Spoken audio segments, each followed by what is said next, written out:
प्याज की फसल 70 दिन में तैयार करने का सीक्रेट तो ये है कि आप प्याज की पौधरोपण ना करके यदि आप डायरेक्ट फील्ड पर कांदियों को लगाएंगे और ख़ासकर इन कांदियों यानी रोप को तैयार करने के लिए या फिर कांदियों को तैयार करने के लिए जो रोपा तैयार किया जाता है दोस्तों, वो जनवरी महीने पर लगाया जाता है। और खरीफ सीजन के लिए खासकर अगस्त और सितंबर महीने पर यदि आप कांदियों को लगाएंगे तो आप 70-75 दिन के आसपास में आपकी जो प्याज है वो तैयार हो जाएगी।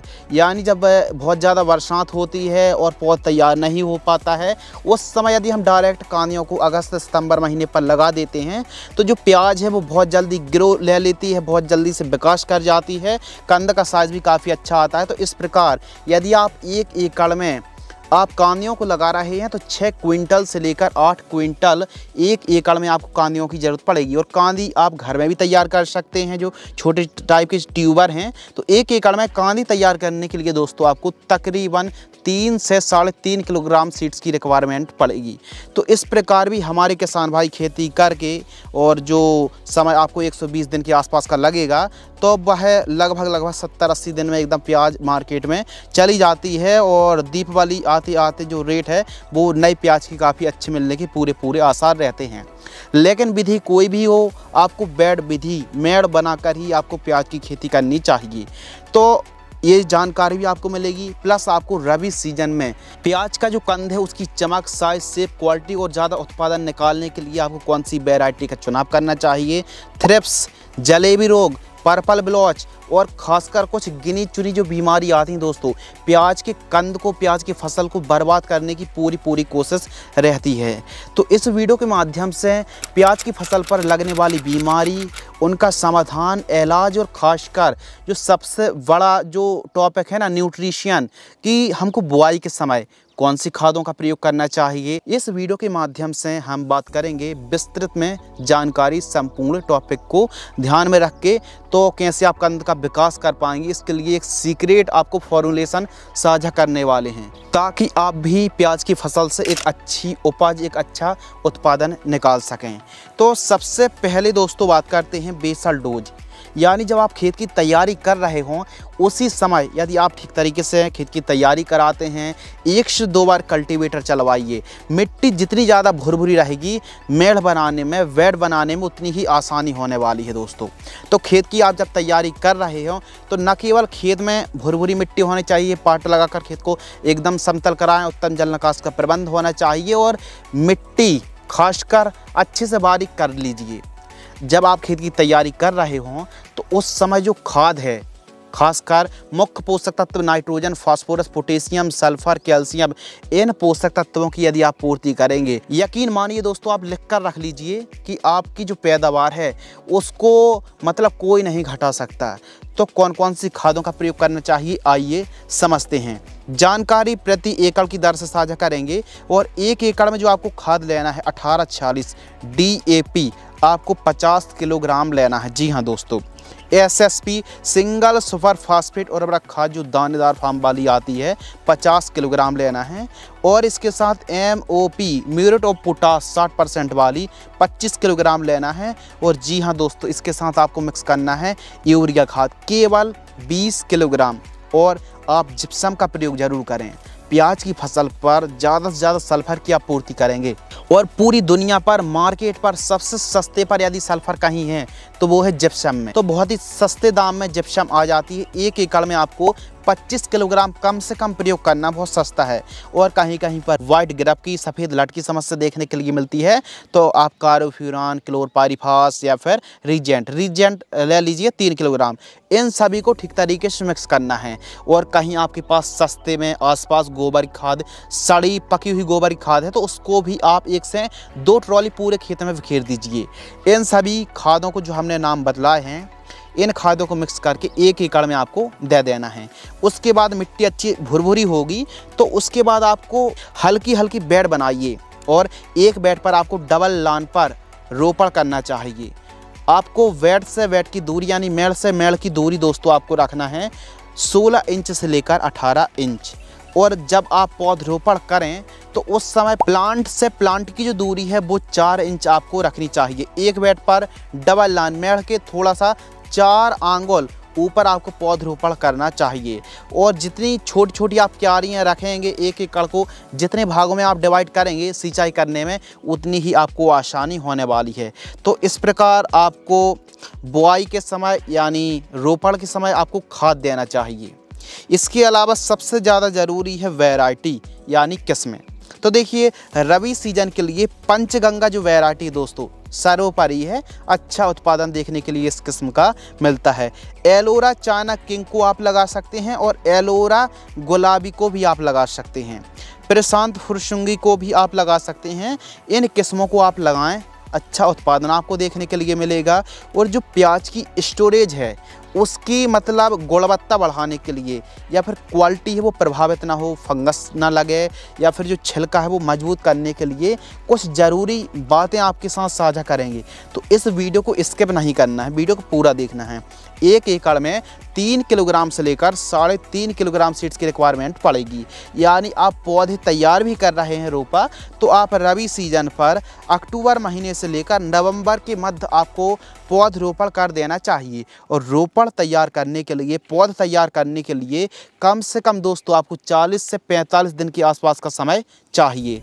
नर्सरी जब आप तैयार कर रहे हैं तो जिस जगह पर आप नर्सरी तैयार कर रहे हैं ठीक तरीके से खेत की तैयारी करा लीजिए वहाँ पर। और गोबर की खाद, DAP, SSP, सल्फर का प्रयोग आपको ज़रूर करना चाहिए जहाँ पर आप नर्सरी तैयार कर रहे हैं। तो इस हिसाब से आपको ध्यान में रखना चाहिए, पौधरोपण करना चाहिए। उसके बाद प्याज की फसल पर सिंचाई किस प्रकार करें।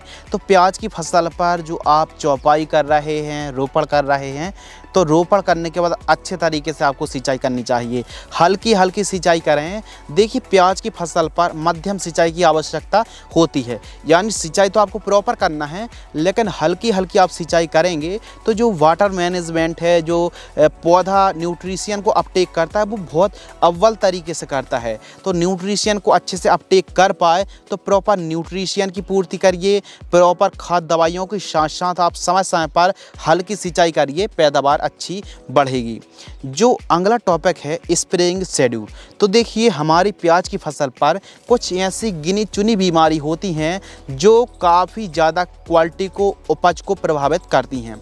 तो आइए, कौन सी भी बीमारी हैं, समस्याएं हैं, फंगस हैं, और जिनको हम आसानी से कंट्रोल और रोकथाम कर सकते हैं। यदि हमें सही समय पर सही दवा का नॉलेज रहेगा तो वाकई हम एक अच्छी पैदावार निकाल सकते हैं। प्याज की फसल पर लगने वाली प्रमुख समस्याएं जलेबी रोग, थ्रिप्स, झुलसा, पर्पल ब्लॉच, कंद गलन, powdery mildewed, leaf spot, root rot और डंपिंग ऑफ की समस्या देखने के लिए मिलती है।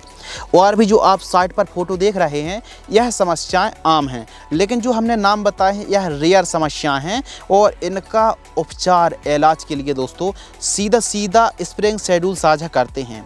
फर्स्ट जो स्प्रे है, जब हमारी प्याज की फसल रोपाई से 20 से 25 दिन के आसपास की होती है, तो इस समय एक स्प्रेइंग आपको ज़रूर करना चाहिए। यानी पहले सिंचाई करना है और इस स्प्रे को आप शाम टाइम छिड़काव करेंगे तो जो आपकी बढ़वार है, खासकर वनस्पतिक बढ़वार, वेजिटेटिव ग्रोथ, वो बहुत अच्छी होगी। तो फर्स्ट स्प्रे पर प्रोपिनेब 70% वाली ही फंगिसाइड हमको लेना है, 40 ग्राम। अब जो प्रोपिनेब है, जैसे एंट्राक्वल आती है, उसको आप ले सकते हैं। इसके अलावा रैपिग्रोटोनिक हमारी फसल की बढ़वार के लिए एक अच्छी हरित लवक के साथ, एक ग्रीननेस के साथ बढ़वार बहुत ज़्यादा ज़रूरी है। तो एक टॉनिक बहुत ज़्यादा ज़रूरी है, 30 ml टॉनिक लेना है। रोगोर यानी डाईमेथॉड 30% EC आपको 30 ml लेना है। इन तीनों को ठीक तरीके से मिक्स करें। उसके बाद जब भी आप स्प्रे कर रहे हैं, क्योंकि प्याज के जो पत्ते हैं काफ़ी ज़्यादा चिकने होते हैं, तो घोल आसानी से चिपकेगा नहीं। सिलिकॉन चिप को मिलाकर ही स्प्रे करें और यह जो डोज है वह 15 लीटर की दर से साझा किया। सेकंड स्प्रे 45 से 50 दिन की फसल होती है। तो इस समय दोस्तों देखिए, 45 से 50 दिन की फसल में फंगस और कीटों का प्रकोप देखने के लिए मिलता है। तो इसके लिए लांसर गोल्ड आपको लेना है 40 ग्राम। इमीडा क्लोरप्रेड और जो खासकर एसिफेट का कॉम्बिनेशन आता है, लांसर गोल्ड आप ले लीजिए UPL का।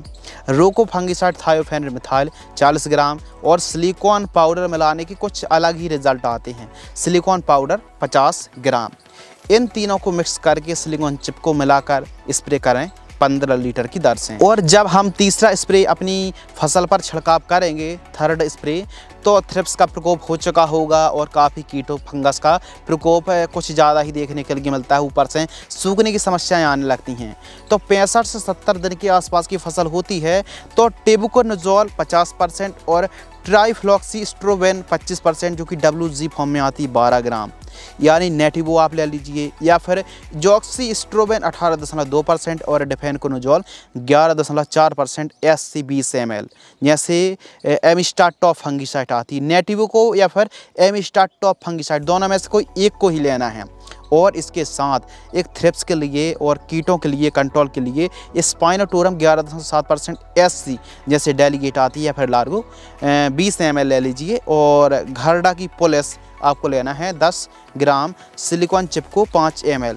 इनको मिक्स करके स्प्रे करें। ध्यान रखिए नेटिवो को या फिर एमिस्टार टॉप, दोनों में से कोई एक, और डेलीगेट है जो स्पाइनोटोरम, डेलीगेट या लार्गो, दोनों में से कोई एक, इनको मिक्स करेंगे, स्प्रे करेंगे तो जो रिजल्ट हैं वो बहुत अच्छे तरीके से आपको देखने के लिए मिलेंगे। प्याज की फसल पर कंद के विकास के लिए एक बहुत ही हिडन और सीक्रेट फॉर्मुलेशन है कि जब हमारी प्याज की फसल लगभग आप ये मान लीजिए, यदि आपने पौधरोपण किया है तो 65 दिन के आसपास की यदि हमारी फसल होती है तो उस समय 200 लीटर आपको पानी लेना है।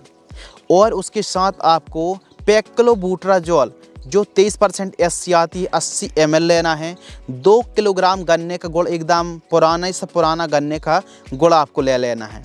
और इसके साथ आपको मिक्स करना है NPK 0050, NPK 0050 दोस्तों आपको लेना है 2 किलोग्राम। इसको ठीक तरीके से मिक्स कर लीजिए। और ठीक तरीके से जब आपने मिक्स कर लिया दोस्तों, उसके बाद सिंचाई के साथ, स्प्रेइंग नहीं, सिंचाई के साथ 1 एकड़ में सिंचाई के साथ यदि आप प्रयोग करेंगे तो जो वाटर न्यूट्रिशन जो पत्तों में लग रहे थे, वाटर मिनरल्स न्यूट्रिशन, वह पत्तों में ना लग के कंद का विकास होगा, ट्यूबर का साइज बड़ा होगा। तो प्याज का ट्यूबर चमक क्वालिटी बढ़ाने के लिए आप चाहें तो जो 200 लीटर घोल था ना, इसके साथ 500 ग्राम बोरॉन 20% वाली मिला लीजिए, इससे चमक क्वालिटी बढ़ जाएगी। अब आप चाहें तो बोरॉन और NPK 13045, बोरॉन 15 लीटर पानी में 30 ग्राम और NPK 13045 100 ग्राम, इसको आप कब स्प्रे करें? जब 70 दिन की फसल होती है, तब भी अच्छे रिजल्ट मिलेंगे।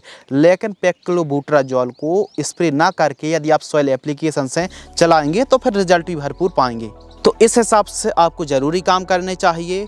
खाद शेड्यूल, जो फर्टिगेशन शेड्यूल है, फर्स्ट खाद, जब हमारी प्याज की फसल 18 से 20 दिन के आसपास की होती है रोपाई से, तो सल्फर हमको लेना 90% वाली WBG फॉर्म वाली 3 किलोग्राम, और माइक्रो न्यूट्रिएंट फर्टिलाइजर्स 5 किलोग्राम किसी अच्छी कंपनी का, जिसमें manganese, iron, copper, boron, molybdenum जैसे पोषक तत्व हों, ऐसी सूक्ष्म पोषक तत्व युक्त खाद का आपको प्रयोग करना है। और इसके साथ नाइट्रोजन 46%, यूरिया 30 किलोग्राम मिक्स करके 1 एकड़ में दे करके सिंचाई आपको करना चाहिए। सेकंड खाद 40 से 50 दिन की फसल होती है तो सागर का दानेदार 10 किलोग्राम, यूरिया और उर्वरक खाद 45 किलोग्राम, इन दोनों को मिक्स करके यदि आप प्रॉपर जड़ों के पास देकर सिंचाई करेंगे दोस्तों, तो बहुत अच्छे आपको रिजल्ट देखने के लिए मिलेंगे। प्याज की फसल पर पीलापन की समस्या ज़्यादा होने पर कैल्शियम नाइट्रेट खाद को 1 एकड़ में 15 किलोग्राम आप देकर सिंचाई कर सकते हैं। यदि पीलापन की समस्या ज़्यादा बनी है, फसल बढ़वार नहीं ले रही है, लेकिन प्रॉपर आप सिंचाई करिए, सिंचाई पर विशेष ध्यान रखिए। और प्याज की फसल पर एक अच्छी पैदावार के लिए आप प्रॉपर न्यूट्रिशन की पूर्ति करिए, प्रॉपर सिंचाई करिए, एक अच्छा फ़ायदा आपको मिलेगा। तो इस हिसाब से दोस्तों आपको न्यूट्रिशन की पूर्ति करना चाहिए। और बीच बीच में आप ऑर्गेनिक के रूप में चाहें तो ट्राइकोडर्मा चला सकते हैं, जीवामृत है, बीजामृत है, वेस्ट डिकम्पोजर है, गन्ने का गुड़ है, इनका भी प्रयोग बीच बीच में करना चाहिए, खासकर माइकोराइज़ा। 1 एकड़ में दोस्तों जो पैदावार है आप 350 कुंटल 1 एकड़ में पैदावार निकाल सकते हैं। लाइफ साइकिल, जो लाइफ साइकिल है, यदि आप कांदियों को दोस्तों लगाते हैं और कांदियों का हमने डिस्टेंस बता दिया कि पौधे से पौधे की दूरी 4 इंच रखनी है और लाइन से लाइन की दूरी 18 से आपको 20 इंच रखनी चाहिए। एक बेड पर डबल लाइन पर आपको बेड बनानी चाहिए और बेड की जो चौड़ाई है वो 1.5 फीट बहुत है। यदि आप पौधरोपण करते हैं तो 40 दिन नर्सरी में लगने वाले हैं। 40-45 दिन केवल आपकी नर्सरी तैयार होगी और 120 दिन आप फसल तैयार होने में मान लीजिए। यानी कुल मिला के आप जब पौधरोपण करते हैं और हार्वेस्टिंग तक का जो टाइम पीरियड है वो लगभग आप 3.5 महीने 4 महीने का समय मान लीजिए। लेकिन कांदियों को दोस्तों आप लगाते हैं तो 80 दिन में आपकी फसल तैयार हो जाती है। प्याज की कांदियाँ जो लगाई जाती हैं वह खेती किस प्रकार की जाती है, यदि ज़्यादा कमेंट्स आएंगे तो इस टॉपिक पर सीज़न आने से पहले वीडियो बना देंगे। बाकी अभी रबी सीज़न का समय चल रहा है तो रबी सीज़न पर इस प्रकार खेती की जाती है। इन वैरायटी का चुनाव कर सकते हैं। यह जो समस्याएं आती हैं इनका आप समाधान पा सकते हैं तो पैदावार आप अच्छी निकाल सकते हैं। यदि इस प्रकार न्यूट्रिशन की पूर्ति करेंगे, देखभाल करेंगे और यदि हल्के फुल्के खरपतवार हैं तो निराई गुड़ाई सबसे बेस्ट है। बाकी आप चाहें तो खरपतवार नाशक में अदामा की डेकल खरपतवार नाशक का भी स्प्रे कर सकते हैं। बाकी यदि मजदूर उपलब्ध हैं तो निराई गुड़ाई सबसे बेस्ट है। निराई गुड़ाई करें, सिंचाई करें, खाद दीजिए, बेहतरीन आपको परिणाम देखने के लिए मिलेंगे। इस वीडियो के माध्यम से हमने बात की प्याज की उन्नत तरीके से आप खेती कैसे कर सकते हैं।